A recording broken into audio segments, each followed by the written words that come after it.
I bought a scruffy 5-acre plot just outside the HOA's reach, a beat-up old farmhouse with a sagging roof, surrounded by gnarled trees that hadn't seen love in decades. The soil was rich, though, and the irrigation ditch just needed some elbow grease. I'm Tom Carver, by the way, widower, grandpa to 3 wild kids, and, until a few years ago, the guy who helped write the rules for small farms across the state. Out here, though, I was just Tom, the old guy with the apples, and I liked it that way, nobody asking about my past, nobody poking into my business.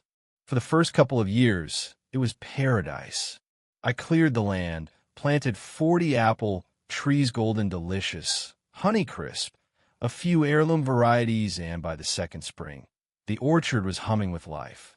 Kids from Willow Creek Elementary would come by with their teachers' sketch pads in hand, giggling as they drew bumblebees dancing on blossoms. I set up a little wooden stand by the road. Nothing fancy, just a table with a sign that said, "Take some apples, leave what you can." Most folks tossed $1 or $2 in a jar, some left notes. One lady even dropped off a jar of her homemade blackberry jam with a scrawled message, "Your apples, my berries, fair trade." It felt good, like I was part of something real, something that didn't need a rule book. Then she showed up, Lydia Vance, all sharp edges and sharper stairs, strutting through Willow Creek like she owned the place. She moved into one of those cookie-cutter McMansions in the HOA's gated section, always walking her yappy little terrier past my orchard, her nose wrinkled like she'd smelled something sour. I didn't pay her much mind at first. Some folks don't like the look of a rusty tractor or the earthy scent of compost, but by April, the letters started coming. Not from the town or the county, mind you, but from the Willow Creek HOA, addressed to property occupant in this fussy, official-looking font. The first one was all polite venom. Your land's appearance conflict with our community's aesthetic standards. I chuckled, tossed it in the trash, and went back to printing my trees. But the second letter?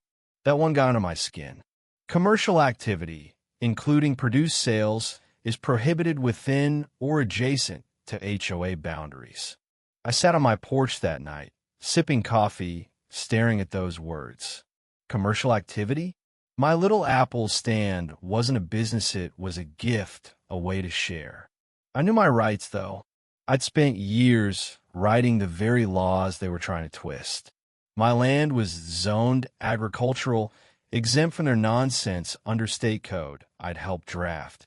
That stand didn't break a single rule, not one. Lydia didn't see it that way. One morning, she marched right up to my gate, arms crossed, her voice like a knife. "This fruit stands out to go, Tom," she said, not even bothering with a hello. "It's dragging down property values, making this place look like a flea market." I wiped the sweat off my brow, tipped my hat, and said, "Morning, Lydia. This land's been zoned for farming since before you were born. I'm not selling to supermarkets, just sharing apples." Her eyes narrowed. "The HOA has standards, and we enforce them." She turned on her heel, her dog yipping like it was in on the fight. I knew then she wasn't just annoyed, she was building a war, and I was the enemy.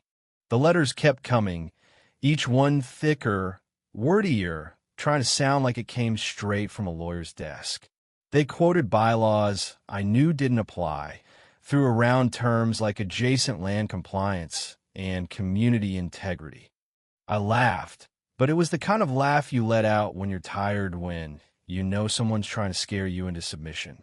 Then the cameras showed up, little motion sensor ones, zip-tied to the HOA's trail fence, pointed right at my trees. Another on a lamppost, angled at my driveway. When I asked about them, the HOA said it was for wildlife monitoring. Wildlife, my ass. I took one down, and the next day, a letter warned me not to tamper with HOA property. That's when I started keeping a file, every letter, every flyer Lydia slipped under my gate, every photo of those damn cameras. I called an old buddy from the state AG department, now in county enforcement, and he confirmed what I already knew. Lydia's complaints were baseless, just noise to bully me into compliance. Things got quiet for a bit, and I thought maybe she'd moved on to harassing someone else's mailbox. But then came a morning I'll never forget. October day. Crisp air, leaves turning gold. I was stacking crates for a school field trip. 23rd graders set to come pick apples and learn about pollination. The bus rolled up, kids buzzing with excitement. And right behind it, 2 police cruisers, lights flashing, cutting through the orchard like a bad movie. Lydia stood by the fence, phone in hand, that smug grin plastered on her face. The cops stepped out, hands near their belts, all business. Mr. Carver, the older one, said, "We've got a report of unlicensed commercial activity involving kids. Can we talk?" I looked at the bus, the kids' faces pressed against the windows, then at Lydia, her smirk daring me to crack.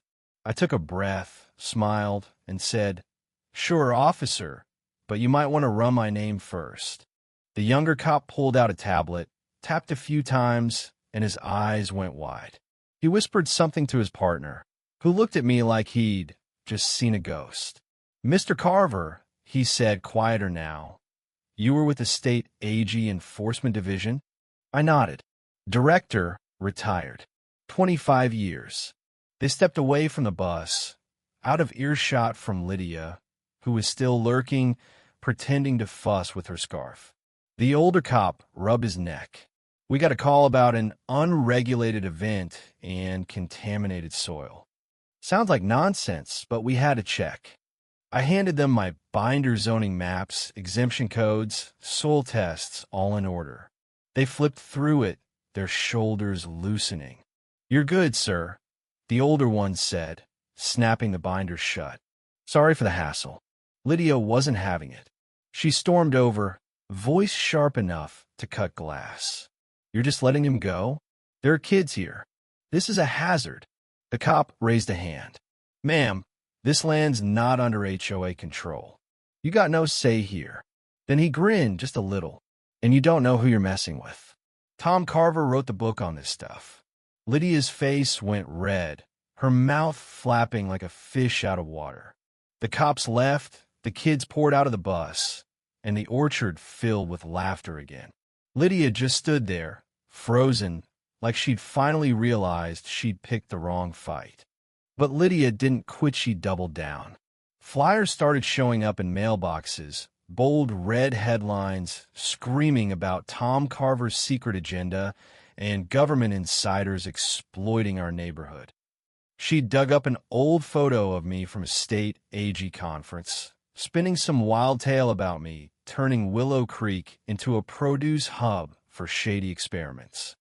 I got a call from my neighbor, Ed, a grizzled old guy who'd lived here before the HOA even existed. "She's losing it, Tom," he said, handing me one of her flyers. "Told the HOA board you're some kind of mole."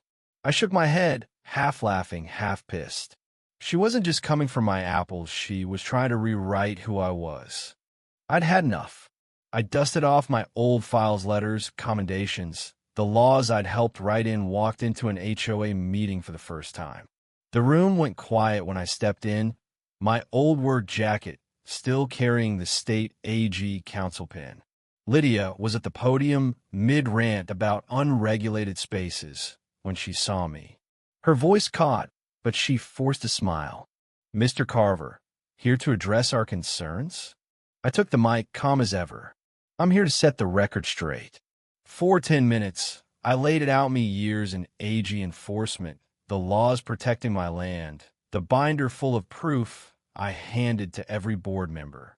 If you push this," I said, "you're not just breaking the lawyery, breaking trust."